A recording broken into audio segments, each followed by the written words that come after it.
नमस्कार, मैं हूं Pankaj Matpal. Mutual fund, insurance, loan या क्रेडिट कार्ड, किसी भी तरह का आपका कोई सवाल हो तो आप कमेंट बॉक्स में पोस्ट करते हैं और मेरी कोशिश होती है कि मैं वीडियो बनाकर उन सवालों के आपको उत्तर दूं। तो आज इस वीडियो में मैंने कुछ सवाल लिए हैं जिनके मैं आपको उत्तर दूंगा।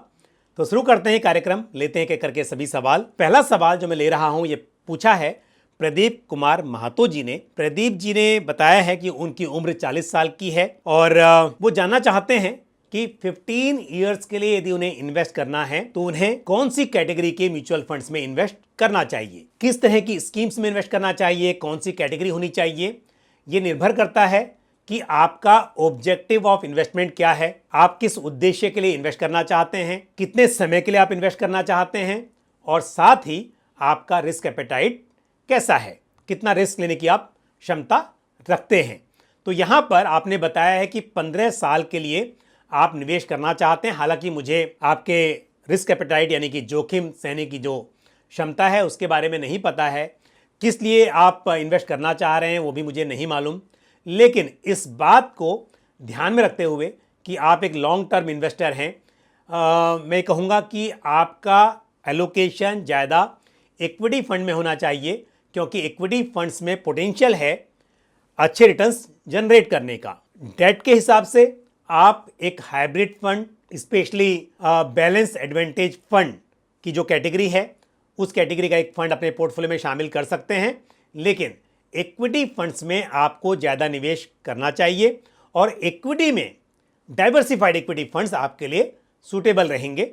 तो ऐसे में एक large and mid cap fund जैसे कि ICICI Prudential large and mid cap fund है, साथ ही आप एक अलग से मिड कैप फंड जैसे कि Motilal Oswal mid cap fund है, उसे आप शामिल कर सकते हैं। और स्मॉल कैप अलग से, यदि आपका रिस्क एपेटाइट अच्छा है, आप समझते हैं कि मार्केट में उतार चढ़ाव की स्थिति रहेगी, उससे आपको घबराहट नहीं होगी, तब आप एक स्मॉल कैप फंड भी अपने पोर्टफोलियो में शामिल कर सकते हैं, क्योंकि 15 साल के हिसाब से स्मॉल कैप फंड में निवेश करना सही रहेगा। लेकिन कई बार निवेशकों को शॉर्ट टर्म में जब गिरावट आती है तो उससे काफ़ी चिंता हो जाती है, तो ऐसे निवेशकों को स्मॉल कैप फंड से दूर रहना चाहिए।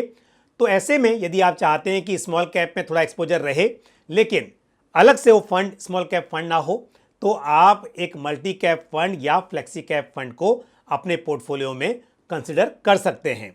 और फ्लेक्सी कैप फंड की बात की जाए तो again ICICI Prudential flexi cap fund या Canara Robeco flexi cap fund, ये फंड कंसिडर किए जा सकते हैं। और मल्टी कैप कैटेगरी में आप Aditya Birla Sun Life multi cap fund consider कर सकते हैं।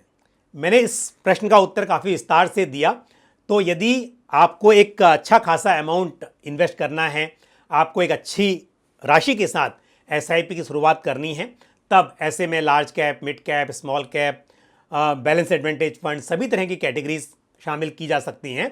लेकिन यदि आपको कुछ 2,000-5,000 रुपये की एसआईपी करनी हो तो मेरे हिसाब से यहाँ पर एक मल्टी कैप फंड, यानी कि ऐसा फंड जहाँ पर large cap, mid cap, small cap सभी तरह के मार्केट कैप वाले स्टॉक्स होंगे, आप एक ही फंड से शुरुआत कर सकते हैं। बढ़ते हैं आगे, लेते हैं अगला सवाल जो पूछा है मोहित यादव ने।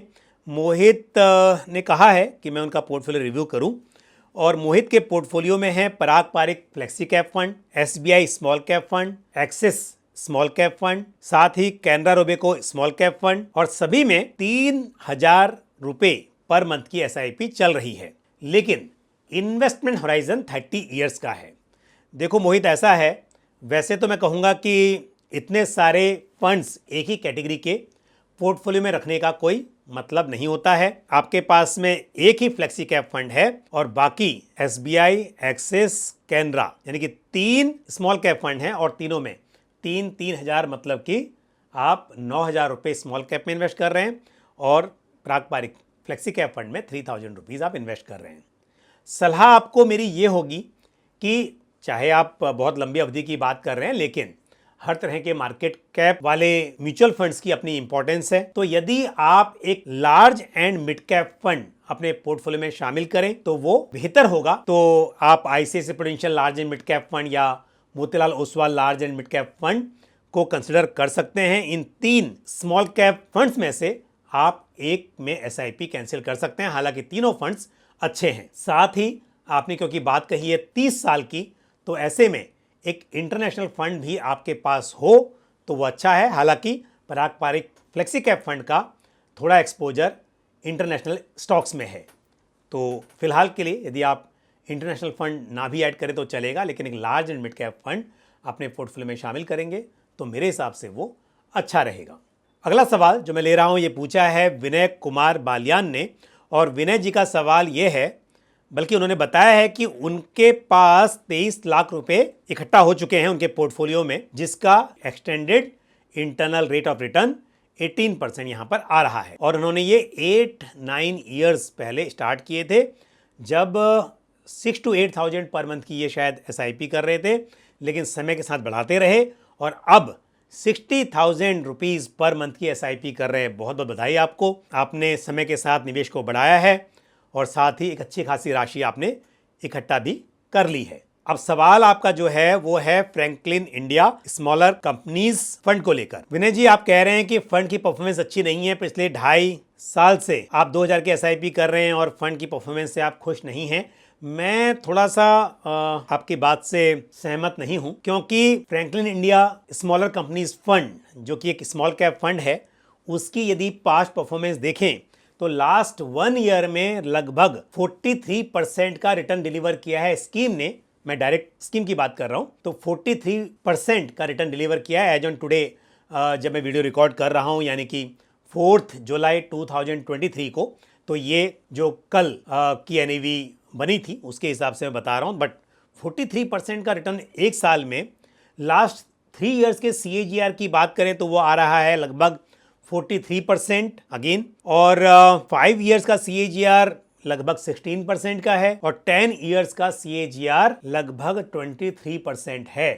तो 10 साल में यदि 23% का CAGR आ रहा है तो फिर बुरा क्या है। तो मेरे हिसाब से आप इस स्कीम में अपनी SIP को कंटिन्यू कर सकते हैं। कभी कभी ऐसा होता है कि मार्केट में उतार चढ़ाव की संभावना रहती है, स्कीम का रिटर्न जो है कम ज्यादा होता रहता है, लेकिन यदि आप इक्विटी में निवेश कर रहे हैं तो आपको हमेशा लॉन्ग टर्म के बारे में सोचना चाहिए, और स्मॉल कैप में यदि इन्वेस्ट कर रहे हो तो आप 10 साल या उससे अधिक अवधि के लिए निवेश कर रहे हो, तभी आपको स्मॉल कैप के बारे में सोचना चाहिए।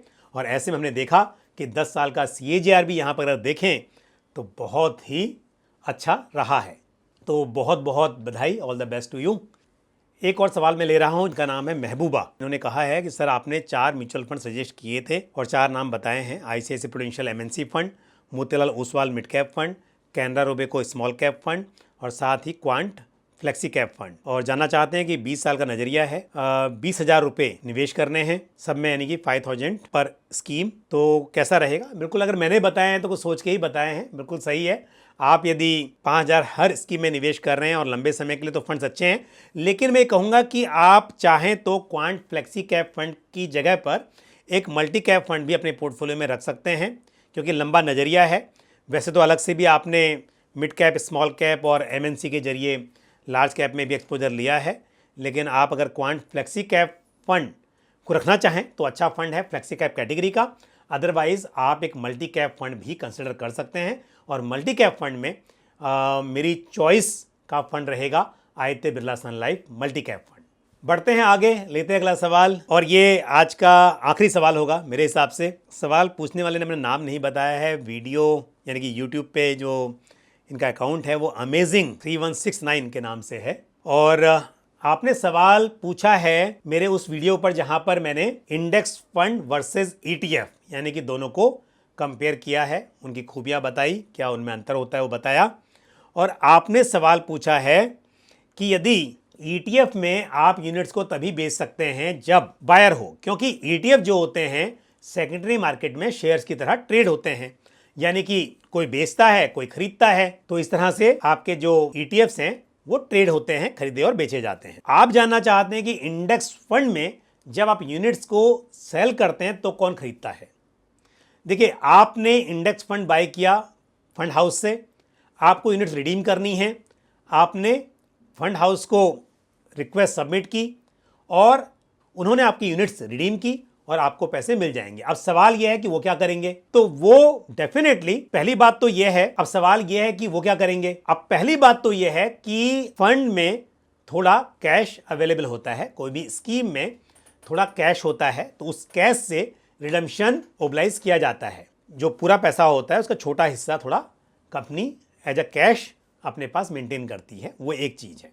दूसरी बात, क्योंकि ओपन एंडेड स्कीम है, कोई बेचेगा तो कोई खरीदेगा भी, तो यहां पर जब आप यूनिट्स रिडीम करेंगे तो आपको पैसा देना है फंड हाउस ने, लेकिन जो लोग बाय कर रहे हैं उन्हें यूनिट्स देनी है। तो ऐसे में शायद कुछ भी बेचने की जरूरत ना पड़े। लेकिन अगर कभी ऐसा होता है कि रिडम्पशन ज्यादा है और उतना इन्वेस्टमेंट नहीं आया है, तो ऐसे में हो सकता है कि जो अंडरलाइंग शेयर्स या सिक्योरिटीज हैं, हम इंडेक्स फंड की बात कर रहे हैं, यदि मैं निफ्टी 50 की बात करूं, इसका मतलब वहां पर निफ्टी 50 के जो शेयर्स हैं वो कंपनी ने बाय किए हुए हैं, तो उन्हें एक रेशो में वो शेयर्स बेचने पड़ सकते हैं। तो यहां पर ऐसा नहीं है कि यूनिट्स कोई बाय करेगा तो यूनिट्स सेल की जाएगी। आप यूनिट्स को रिडीम करेंगे और फंड हाउस या तो अपने पास से पैसा आपको देंगे या उनके पास उतना पैसा नहीं होगा अवेलेबल, तो फिर उस केस में, जैसे मैंने कहा कि फंड में पैसा नहीं होगा, तो उस केस में शेयर्स सेल करने पड़ सकते हैं। लेकिन लिक्विडिटी बेहतर होती है, क्योंकि वो आपको सोचने की जरूरत नहीं है कि कोई बायर है या नहीं है। आप जब चाहें अपनी यूनिट्स को रिडीम कर सकते हैं और फंड हाउस आपके अकाउंट में पैसे क्रेडिट करेगा। तो इसी के साथ सवाल जवाब के इस सिलसिले को यहीं समाप्त करते हैं। मुझे उम्मीद है कि जो जानकारी मैंने आज शेयर की आपके साथ, जिन सवालों के उत्तर दिए, वो सभी आपको ठीक से समझ में आए होंगे। आपका कोई भी सवाल या सुझाव हो तो आप कमेंट बॉक्स में पोस्ट कर सकते हैं। आज के लिए बस इतना ही, मुझे दीजिए इजाज़त। अगले वीडियो में फिर आपसे मुलाकात होगी। Thank you. जय हिंद। म्यूचुअल फंड निवेश बाजार जोखिमों के अधीन है। योजना से संबंधित सभी दस्तावेजों को ध्यान से पढ़ें।